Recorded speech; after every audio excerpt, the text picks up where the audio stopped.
Giants rookie wide receiver Malik Nabers has gotten off to an incredible start so far in his NFL career. We're going to take a look at his profile, take a look at his usage in terms of his snap share, rush share, and target share each of the first 4 weeks, as well as look at his stat lines from each game, and then we're going to break down what we saw from him on film in week 4. Malik Nabers is 6 feet, 200 pounds. When we look at his metrics, he is an incredible athlete. He ran an unofficial 4.38 40-yard dash in his pro day. He didn't participate at the combine. Player Profiler gives him a 4.40, which is 93rd percentile in and of itself. But when you height and weight adjust the 40-yard dash time, that gives him a 105.3 speed score, which is 86th percentile. When we look at his burst score, that's his vertical and broad jump, his 135.9 is in the 98th percentile. He didn't participate in the agility drills, but his 10.18 catch radius is in the 80th percentile as well. And so what we have here is an above average athlete all across the board. When we look at his stats through the first couple of weeks, in week 1, he played 100% of the snaps. He had 7 targets, 5 receptions, and 66 yards. Really solid first game. But then in week 2, he absolutely blew up. He only played 89% of the snaps, but if you look at the stats, you don't really care about that. He had 18 targets, including 10 receptions, 127 yards, and a touchdown. Week 3 definitely wasn't disappointing either. He had 12 targets, including 8 receptions, 78 yards, and 2 touchdowns. He only played in 85% of the snaps, but he put up so many fantasy points you couldn't care less. When we look at week 4, he went ballistic again. He only played 90% of the snaps, but he finished with 15 targets, 12 receptions, and 115 yards. And so through 4 weeks, he's had 2 performances of over 115 receiving yards. He's had at least 10 catches in 2 of the 4 games. And he's had 3 touchdowns in 4 weeks so far. At the end of week 4, Malik Nabers did leave with a concussion. However, from the point in which he suffered the concussion until his next game is 10 days. And so there's a reasonable chance that he's going to be available for us in week 5, but we'll have to stay tuned into that. In terms of looking at the stats from the receiving core in week 4 for the Giants, Malik Nabers was easily the leading receiver. He finished with the most targets, but he did only finish with 1 more than Wandale. And he also finished with 1 more reception than Wandale, but the yardage was vastly different. 115 for Malik Nabers versus 71 for Wandale Robinson. Essentially, the two of them were the offense. They couldn't really get anything going on the ground either.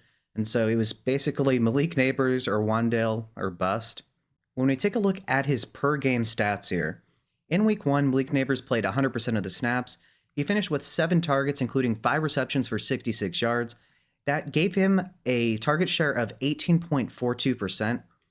That's wide receiver 3 territory, but for your first game, 5 receptions for 66 yards on 7 targets is pretty solid.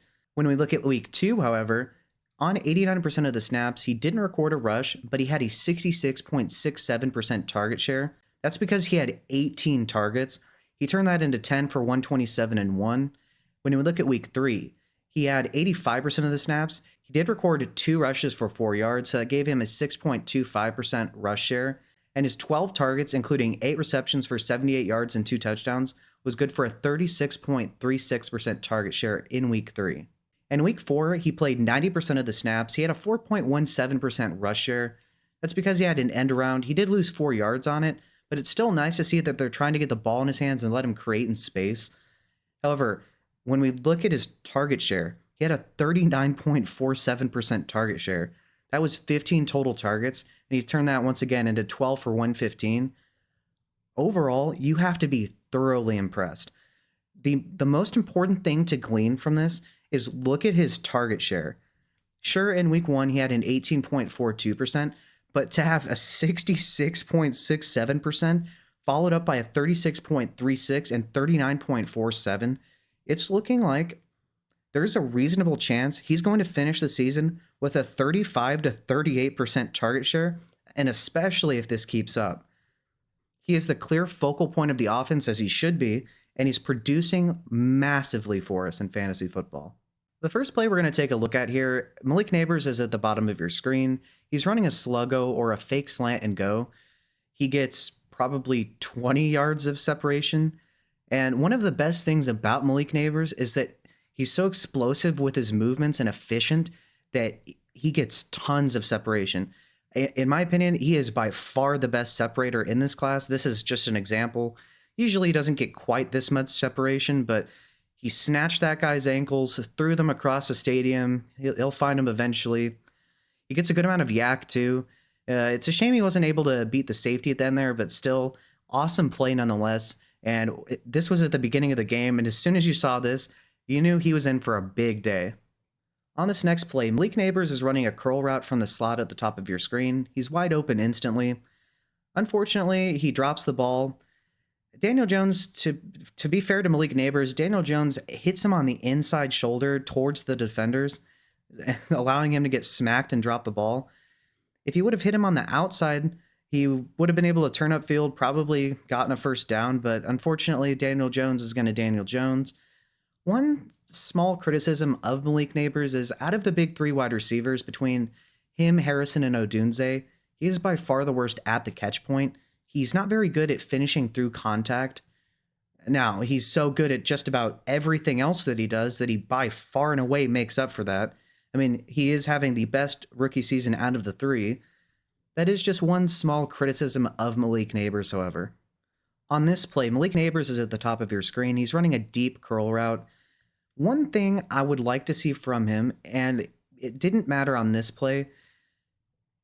Before I get to that, I really like that he ran straight at the cornerback to make him feel as though he's going to go deep. And if he was going to go deep and the cornerback didn't respect it, he was going to get blown by. And so that causes the cornerback to be a little bit late, creating some separation for Nabers. Getting back to what I was saying, though, I would really like it if he would come back to the ball just a little bit more. That there was enough separation on this play so that it didn't make a difference, really. But more elite cover corners that aren't fooled and have the makeup speed to not necessarily be quite as scared as this cornerback is are going to be able to break that up if you don't make every bit of effort to come back to the ball, especially with his issues at the catch point from time to time. And so I would like to see that from him, but still good completion nonetheless. On this play, Malik Nabers is lined up in the backfield between the left tackle and the left guard. He's running what I believe to be an option route where he can run either a dig, a curl, or an out route. And so I like that he chooses the out route. And he finishes through contact here. Number 35 of Dallas lays a big hit on him. And so while we saw in one of the earlier plays that he didn't really finish through contact well, this is an example of him absolutely winning through contact. And so it's nice to see that on film from Malik Nabers. If you like what you're seeing and hearing so far, feel free to like and subscribe. It's a free and easy way to support the channel, and I'd really appreciate it. I love doing these player breakdowns where we take a look at their profiles, look at their target shares, rush shares, snap shares, as well as their counting stats, and then break down what we see from these players on film and assess their strengths and weaknesses and how they win at the NFL level. Once again, feel free to like and subscribe. Thank you. On this play, Malik Nabers is running a speed out against Trayvon Diggs. He has the spatial awareness to know that Trayvon Diggs is coming to him, and so he gets down once he makes the catch, shrugs him off, and is able to get some yak. He does, however, get lit up after he makes the catch. That's a common theme here in this game, is that he wasn't really able to do quite as much after the catch as we've seen in previous weeks. The Dallas defense was swarming to him. He's obviously the clear target, but nonetheless, it's really nice to see the spatial awareness there, and then the fight to try to get every little bit of yardage possible. Malik Nabers is running a dig route at the top of your screen. He doesn't get the most separation in the world on this one, but he gets enough, and he makes the grab, falls down so he doesn't get hit by the defender. I really like the sharp angle that he's able to achieve here at the top of his route. A lot of less talented route runners aren't able to get the crisp, sharp cut here. And so what they'll do is they'll round out their dig routes. And what that does is it allows the cornerback to cut underneath and potentially pick off the pass. And because Daniel Jones isn't the most accurate quarterback in the world to begin with, it's really good for Daniel Jones that Malik Nabers is able to run the routes as well as he does. Malik Nabers is running a whip route at the top of your screen from the slot. The defender bites on the fake. He gets a good amount of separation here. He doesn't end up getting any yards after catch in this specific play, but it's really good for Daniel Jones that Malik Nabers is able to get such good separation. As you saw earlier, Daniel Jones does not have the best ball placement, and so Malik Nabers is making it really, really easy for him. On this final play, Malik Nabers is at the top of your screen. He's running a curl route. The cornerback isn't fooled. However, he runs the route perfectly. He is open on the curl route right at the first down marker. I mean, it's 4th and 6. And so he realizes that Daniel Jones is in trouble, so he starts cutting inwards as if he's running a dig route. He's still open for the first down, but Daniel Jones is being pressured, and so he doesn't have time to get it to him. And so Daniel Jones starts scrambling left, and Malik Nabers sees that, so he makes himself available down the field and makes a beautiful sideline catch here. This, unfortunately, is where Malik Nabers sustained the concussion.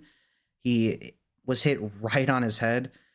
Nonetheless, though, it's a beautiful catch. He gets 2 feet down in a toe-tapping manner, hangs on through contact, and it's a beautiful display of body control, as well as ad-libbing ability. Malik Nabers is a really intelligent football player. We're going to see plays like this routinely from him. Giants rookie wide receiver Malik Nabers is dominating at the NFL level, especially for us in fantasy football. He's every bit of the elite wide receiver 1 that a lot of us projected him to be, and it took him 2 weeks to be one. That's thoroughly impressive to me. I love how he's being utilized in this Brian Daboll offense. He's being used as an X receiver in the slot, even in the backfield at times. And I love the diverse route tree that he's running. I mean, we saw an option route out of the backfield. We saw a sluggo. We saw a whip route, a dig route, curls. And it's also nice to see the ad-lib ability from Malik Nabers to get open when Daniel Jones needed him most. We saw beautiful body control at that catch at the end. He was able to get 2 feet down, hang on through contact. We did see in one of the clips that one of his weaknesses, to be fair, is the catch point. When there's contact there, he's not always the best. A lot of it is just that he doesn't have a massive frame like Odunze and Harrison Jr. do. But that's not how he wins. He wins with elite separation, and he gets elite separation.